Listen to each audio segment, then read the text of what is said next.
Hello and welcome to Contact Sport. I'm Paul Kennedy. Today we're looking at Australian rules umpiring, and in a moment I'll be joined by two special guests. With so much focus on the rules and decisions, it's easy to forget there are dedicated professionals who, just like players and coaches, are striving for excellence. Contact Sport was a fly on the wall at umpire training this week.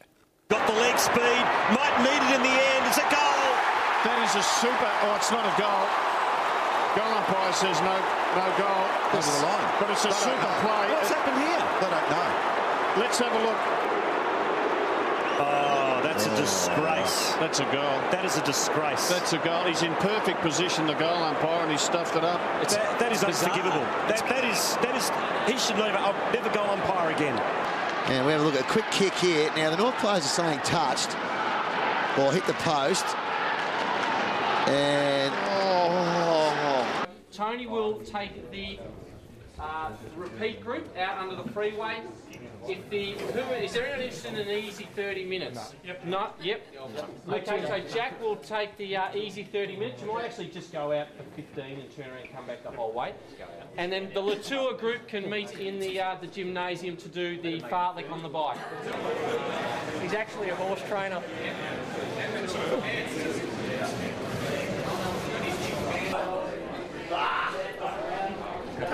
can't get it.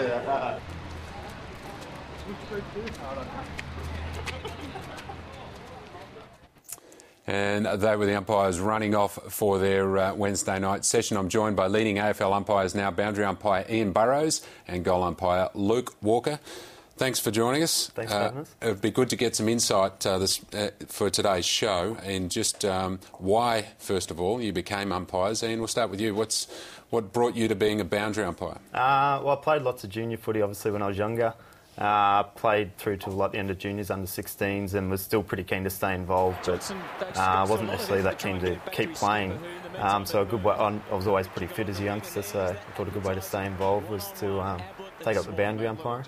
And it was your running ability that saw you go on and become an AFL umpire? Yeah, well, I was always a pretty good runner, nothing terribly special, but loved getting out and having a run. So boundary umpiring, of course, there's plenty of running up and down the line, and I thought that might suit sort of my skills. We'll talk about the fitness and your fitness benchmarks in a few moments. But Luke, what brought you to goal umpiring? At what point do you say to yourself, I want to be a goal umpire? Well, back when I was going to school, one of my mates was actually a boundary umpire at the local association, and he asked me if I wanted to come along, and I thought boundary umpiring probably isn't quite for me. I'm not a great runner. So he suggested I do the goals, and I did say to him, I said, why would I want to do that? And he said, you can do 2 games in one day, so you get paid double. So as a 15, 16-year-old, I thought that sounds okay, so I'll give that a go. And you stayed with it despite your busy life, because you've got a full-time job, obviously, but you're also a district cricketer. Were there decisions along the way for you to either give it up or stay with it? Yeah, definitely. I mean, both take up a lot of time. Lucky enough that obviously the 2 seasons are split apart to some degree, but there are times when I do have to make decisions about whether it's going to be cricket or umpiring, especially towards the end of the cricket season and the start of the footy season. So the AFL try to help me out and encourage me to keep playing cricket, and try to help me out with appointments for the start of the season as much as possible. And Ian, what about the balance for you? Because you're a journalist at the ABC as well, so it's a busy life to be able to fit that in. Yeah. Of course, the players have the luxury these days of being full-time professionals. Yeah, you're right. All of us, all the field boundary and goal umpires in the AFL, all have full-time jobs. So yeah, it can be quite difficult balancing all your training plus your commitments on game day, your compulsory training sessions, meeting all the fitness requirements, etc. So, but the AFL is pretty good. Like, they have people at the AFL dedicated to sort of helping work-life balance and things like that. And they'll always, try and accommodate where they can to make sure you've got the right balance. Yeah. No doubt one of those people is Jeff Geishan, and I spoke to him on Wednesday night as part of our visit to the umpires training. Let's hear now from Jeff Geishan about the task of getting so many umpires out to those games during the week. There is a lot of pressure goes with that. I mean, we have 8 rounds a week, or 8 games a week. We're a little bit different to the clubs, obviously. They have one team to look after and maybe a reserves team, but we have 8 teams of umpires that go out every week to perform. And Across Australia, we put out 188 people. That's field umpires, boundary umpires, goal umpires, interchange stewards, timekeepers, ball stewards, all their observers and coaches that we expect a level of performance from. And I guess when you've got 188 people going out there, there's always the opportunity or potential for one or two of those to maybe have an off day, maybe make a few mistakes.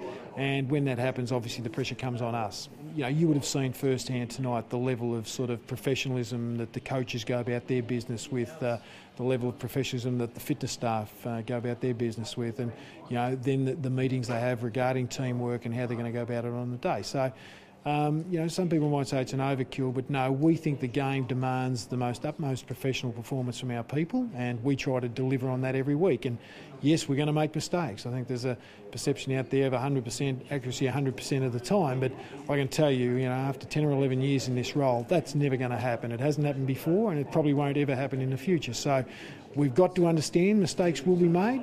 We've just got to try and make sure we minimise those and be as consistent as we possibly can be. And if we do make mistakes, we need to articulate that and put that out there, because we don't want people thinking that we've changed interpretation or changed the way we do things. Jeff Geeshan there, and much has been made of those mistakes from last week. But I want to talk about fitness now and just how far umpiring's come. Luke, we'll look at some vision from the 1970s now just to show us what a traditional goal umpire looks like. But you've got a lot of fitness requirements these days. Can you tell us a little bit about your training? Yeah, definitely. Pre-season, we've got to pass a 5-kilometre benchmark time, which is approximately 24 minutes. Throughout the season, our training's more aimed at speed and agility. Yep. We get obviously a lot of quick snaps out of packs, and we require some short, sharp movements. So sort of trigger running from a standing start is the sort of things that we practice throughout the season. And you have benchmarks as far as body fat goes. Yeah, we have skid fold testing, happens 5 or 6 times a year, so we've got to be under a certain requirement. Do you think that's an image thing or is that a performance thing? I think it's both. I think the AFL is obviously conscious of the image of having fit people out there officiating the games. And obviously, from a fitness point of view, it keeps you in check throughout the season. Yeah, and Ian, of course, you do professional running as well. Boundary umpires are some of the best runners going around. What's your training consist of? Yeah, well, there's a big variation in the guys, but we're mostly pretty good runners. There's some guys who are more focused on the short, sharp, sort of really top level sprinters, and other guys who, you know, are doing 10Ks around 30 minutes, which is sort of bordering on national level. So yeah, running in a game, of course, we're doing 15Ks and up per game. Yeah. So yeah, it's pretty high fitness demands, and we're training most days cardio and speed work. All right. Well, let's look at the other pressures that you have and the mistakes. We've touched on it briefly, but there was a lot of criticism last week of some of the goal umpiring decisions, and I asked Jeff Geeshan on Wednesday night just what he thought about the immediate criticism that is given to umpires, and this is what he said. We always say that if we've made mistakes and if they're blatant and there's a level of performance there that's not acceptable, we're more than comfortable with any level of criticism that comes our way.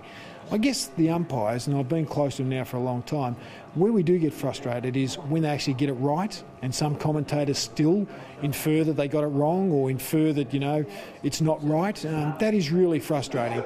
On the vast majority of occasions, our guys get it right, and it does become frustrating when people continually look for the fault, look for the wrong in what they do when they do so many good things in a game. The Laws Committee meet several times a year, and Andrew McKay has been around the club and got a lot of ideas and consulted heavily there. So a lot of this information we've been privy to and sort of realised the stuff is in the pipeline. So we had a chance to get our head around that. But at the end of the day, decisions will be made by the Laws Committee, the Commission and what have you. And at the end of the day, we will do what we're asked to do. It's quite simple. Would it be easier for the goalies, though, do you think? Yeah, there's certainly merit in that. I mean, we saw the Hawkins won in the grand final last year under this system. That would have stood as a goal and we wouldn't have all the controversy. And we saw one with Brad Green the other week, exactly the same thing. So there is a bit of merit in it, but again, it's not my decision. It's something that we made by the people in charge. And there was a big video review session that was held during the week, as it is every week, to talk about some incidents. Let's look very quickly at an incident before we have a look at the review. Missed it. Mundy off a step. Got the handball from Hazelby. Mundy's kick is a goal. The Dockers! They're still coming! Oh, hang on, who is it to go? I think it is. Is it touched or... Come in, guys. Well, let's have a listen here. He didn't see any touch, he just said. So are you 100% sure that it's a goal? If you're 100% sure it's a goal, then it's all clear a goal. There it is. It's a goal to Mundy. It's 100% sure. And as we look at the pictures from Wednesday night, the review, Luke, can you tell us about the consultation? That's been the word this week used in addressing some of these decision-making processes. Yeah, obviously the consultation process is used if there's some degree of doubt as to what the correct decision might be. We're going to approach the field umpire if we're ever in doubt, and he'll orchestrate the consultation process and call in the boundary umpires if necessary and get their views, just so that everyone's clear as to what the correct decision will be.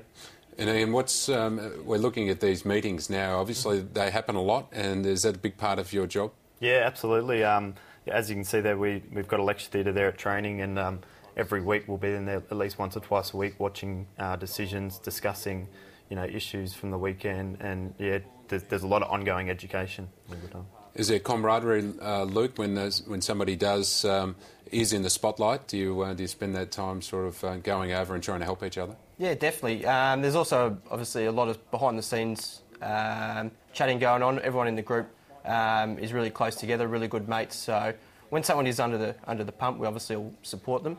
And at some point, no doubt, it'll be our time. So everyone rallies around and encourages and keeps supporting that person. There is competition at this time of year, though, isn't there? You guys will be trying to get on the grand final day. Ian, I know you've done a grand final before. You excited about maybe getting another one? Yeah, well, 3 rounds still to go, obviously, and as you say, it gets very competitive at this time of the year, and just like it is for the